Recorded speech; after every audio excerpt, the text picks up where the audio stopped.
Hello! Magandang buhay mga ka-YouTube! Ayan, tayo ay magagawa ng makulay na gulay para sa mga kabataan na hindi mahilig kumain ng gulay. For today's video guys, ipapakita namin ang mga ilan sa ingredients na masustansya na ayaw kainin ng inyong mga anakis. Kaya let's go guys! Proceed tayo! At ayan guys, simulan na nga natin. Ayan, kung nakikita nyo po sa aming table, ang ilan sa ingredients na aming ginamit. Isa na po dyan ang patatas. At kasama po dyan ang carrots, kamote, ang kangkong, malunggay, talbos ng kamote, kalabasa, spring onions, meron din po kami dyang sibuyas, syempre, bawang, at may kasama rin po pala tayo dyan na papaya. Ayan, alam nyo na yan guys kung paano namin yung gagawin. Syempre, tanggalin muna natin ang mga balat ng ating mga gagawing sangkap sa ating mga pagluluto. Yan, tanggalin muna natin. At pagkatapos nga nating mahugasan ang ating mga gulay na gagamitin sa ating mga pagluluto, tadtarin na natin ang ilan sa mga sangkap na ating gagamitin. Katulad ng carrots. Ayan, kung nakita nyo po guys sa aking video, yung carrots po ay ating tinadtad ng maliliit. Pero nasa sa inyo yan guys kung ano po ang mas prepare nyo pong gamitin. Kung kayo po ay meron panghiwa na mas mapipino nyo pa ang gulay na ito, yun po ang gamitin nyo. Katulad ng yadyaran ang gamitin nyo. Tapos food processor. Yan po ang pinakamaganda. Kasi dito sa video natin ginawa guys, dahil nga sa first time natin tong ginawa, hindi masyado naming napino ang ilan sa gulay katulad ng mga dahon. Ilan sa dahon na sobra kaming nahirapan dito guys ay itong malunggay. Na kailangan talaga ay ma-blender siya. Ayan, nasa sa inyo yan kung gusto nyo i-blender para mas pino at hindi makita ng inyong mga anak. Palambutin na muna natin. Pangit. Ang pangit ng texture. Sa inyo guys kung paano nyo siya mas paliliitin. Ayan. Kanina lang papaya. Yan rin. Hindi, babe? Dito nga pala guys, ang ginamit naming papaya ay yung hilaw. Ayan, mas maganda kung yung papaya na gagamitin nyo guys ay medyo hubal para medyo manamis-namis yung lasa. Bagong anak ako tayo. Tapos yung papaya na pala yung gagamitin namin siya guys. Kasi ang bata, ang hirap pakainin ng gulay. Niyadyan po namin sa pera-idan o sa isang niyadyadan po ng cheese. Kung meron po kayo dyan, mas pino, mas maganda po. Yan. Tapos ito po, kalabasa. Niyadyan din po namin yan sa yadyadan ng cheese. Ano po yung available nyo dyan meron. Yan. Hindi na po namin yan naipakita dyan dahil hindi na po inabot namin sa gawain. Pagpasensyahan nyo na guys, maraming ingredients na hindi namin dyan naipakita dito sa video na yan. Pero dahil dito nag-recording tayo, ipapakita po namin sa inyo or sasabihin namin dito sa inyo yung ilan sa mga ingredients na ginamit namin. Dito guys, ang ilan din pala sa inyo namin ditong ingredients ay yung harina. Yan. Mas maganda rin guys na combination na gamitin nyo po dito ay magdagdag din po kayo ng ang tawag dyan, yung giniling na bigas. Kung meron po kayo, mas maganda rin po siyang i-add nyo po rito. Yan, mas masarap, mas masustansya. At Hindi sana all. Kami may gasol, may gato. Guys, na bawang at sibuyas. Kung nakita Pero niyo pag nawi ako dito sa amin sa bahay, aming ginagawa, yan pong bawang sibuyas po ay aming hiniwa-hiwa lang siya ng maliliit. Pero mas maganda po kung ang gagawin niyo po ay gadgarin nyo na rin po siya. Kasama nyo na rin po siya sa mga gagadgarin ng mas pino kasi mas maganda. Alam nyo naman guys, diba, pag mga chikiting napakahirap pakainin ng gulay. At least, kapag niyadyan kasi siya, mas pino, hindi nila makikita yun kasi magmimix na siya dyan sa ating gulay. Ayan, tawag nga po pala dyan sa aming ginawa ay Nutriball. Yan, napakasarap, promise guys, mapapakain nyo ang inyong mga anak kapag ito po ang inyong ginawa. Kasi pero sige na yan, siya na yan. Yan po guys ay mas masarap kung lalagyan nyo rin po pala ng cheese. Dyan sa video guys, hindi na rin po namin yan naipakita dyan. Yung nag-add po kami dyan ng cheese, mas masarap din po siya i-mix. Ayan guys, nasa sa inyo guys kung halimbawa mag-tatry din kayo, mas dagdagan nyo pa ng mas maraming gulay. Kung anong may a-add nyo na gulay na iba pa na pwede nyo gamitin. Dito nga po pala, huwag nyo kadamihan yung malunggay na inyong ilalagay.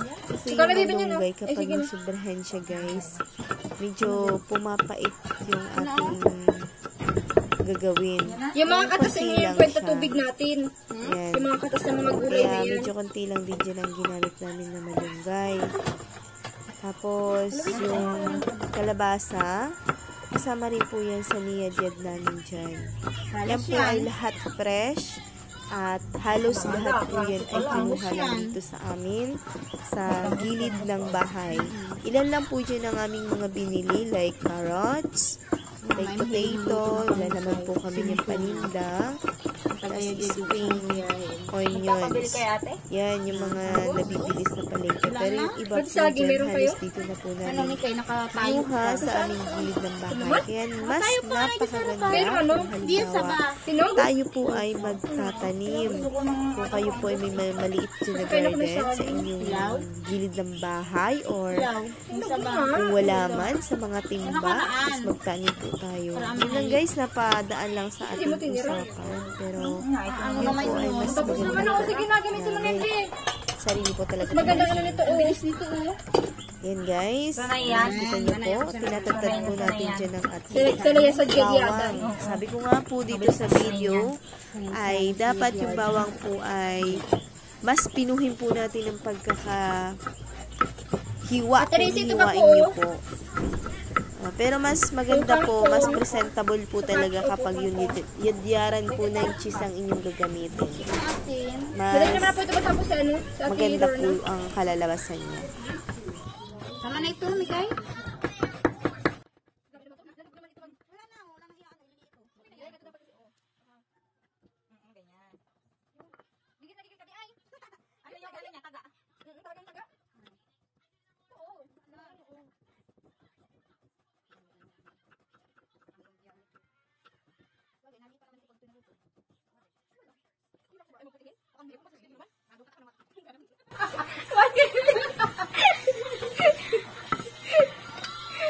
Para talaga ng pera. Tayo kita kayong pera sa'yo. Tata namin niya, paan? Ito ko yung kinatiti. Ano ba yan? Okay, kinati. Hindi ka naman naghawak ng ano? Kaya, naghawak ako. Kaya naghugas. Naghugas ako, te. Ba yan? Kaya, talaga ito. Oo, talaga ito. Dapat talagang tutong mo yung picture. Okay lang, kung yung bata yan, magtuturo lang ganyan sa labi. Naisip niya. Ang magutong natin, nagkata dito? Alay? Oo, hindi pwede dyan. Kakainin niya. Tapos bumili ka sardinas. Lagyan natin? Oo, sardinas na lagay dyan. Hindi ka sabi dati. Pwede Ay, bawang lang pala ng sardinas. Yung buwang kapal. Mga maya, natin natin Wala natin sa ukan. Oo, yung sardinas sa kanya sa ano na lang. Kanya-kanya na lang. Uy, pwede dyan miswa? Miswa? Ano yung halingaw yung ano sa tangon? Kati may miswa dyan sa tindahan? Miswa na lang kasama mo dyan? Okay, bilisan sa nagugutom ako. Nagkawala ako. 23 minutes. Pag nagugutom ka, Sabi sa iyo. Tapos pinost na yan. Sa may bilang matanda. Hindi ko na yun. Buti pa rin ako lang. Tayo ng meeting yan. Tapos wala. Maria Gani. Ilang taon na yun? Mga 50 na Kung hindi na, hindi ko kayo mukha na talaga. Ganyan mo talaga.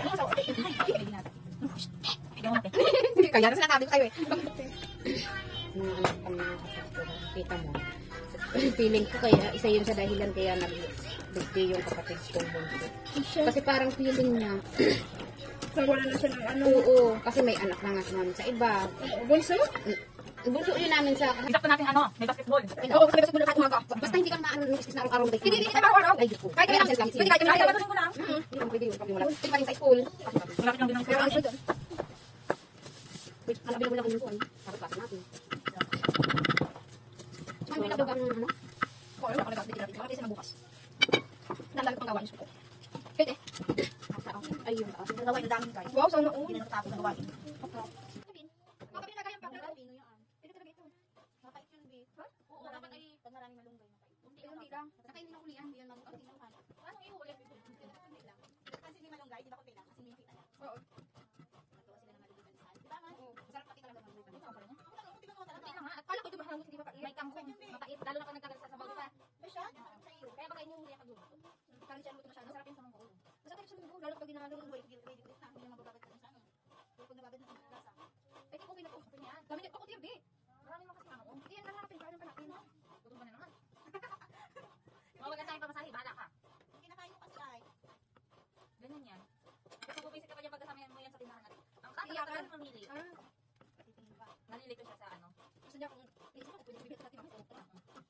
Hindi naman yung pala tayo. Yes po. Kaya pagbabayad niya sa kabayan namin. Para sa saan ka si base kila ano sana? Na Chilo. Si Kasi daw iba daw ang katuwiran ay yung nakadilo. Oo. Hindi okay lang. Yun yung sinasabi ng Kami ka? Oo, hindi ka talaga niya, Bi. Kaya ako sa inyo, habang pasensya ko sa inyo. Pero kung ano ko yung natin, no? Ikaw talaga na Lagi wala yung pera. Oo. Kasi ganun pati, di siya pwede doon sa ano, di siya pwede sa akin.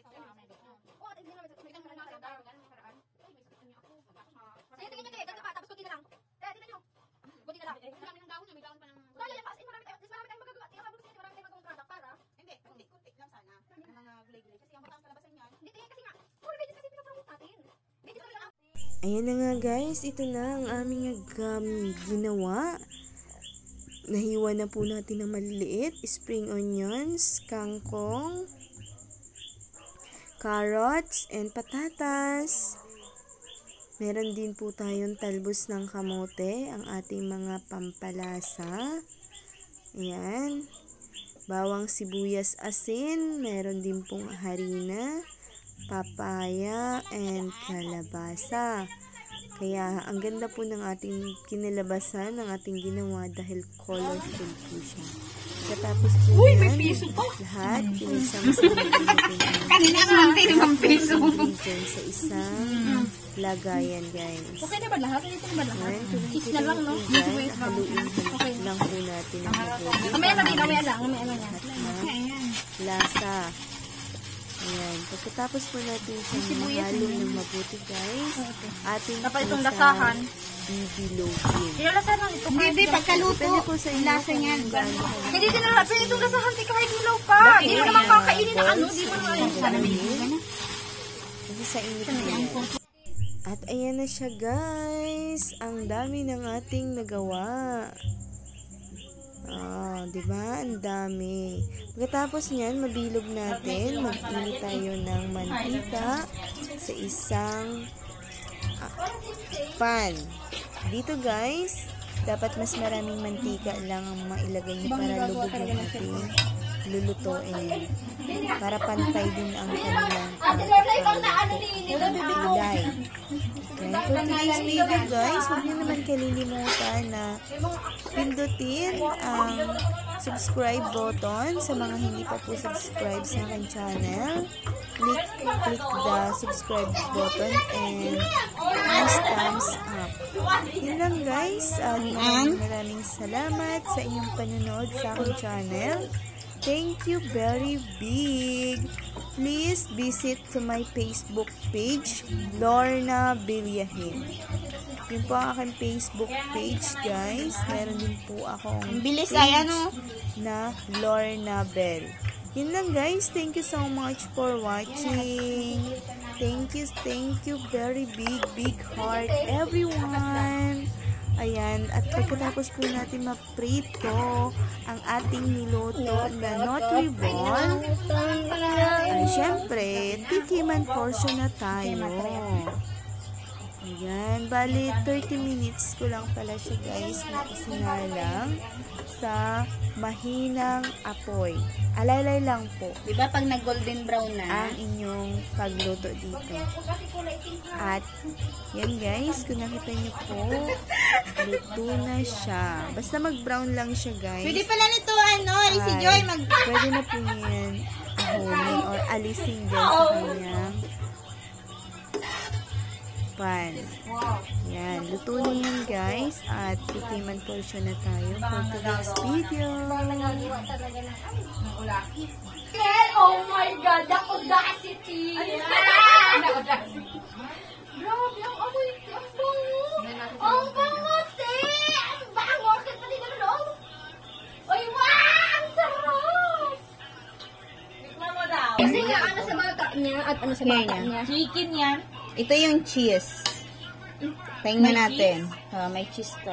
Bukay mo din. Tiyan mo sa mismo bukahin. Init. Init, be.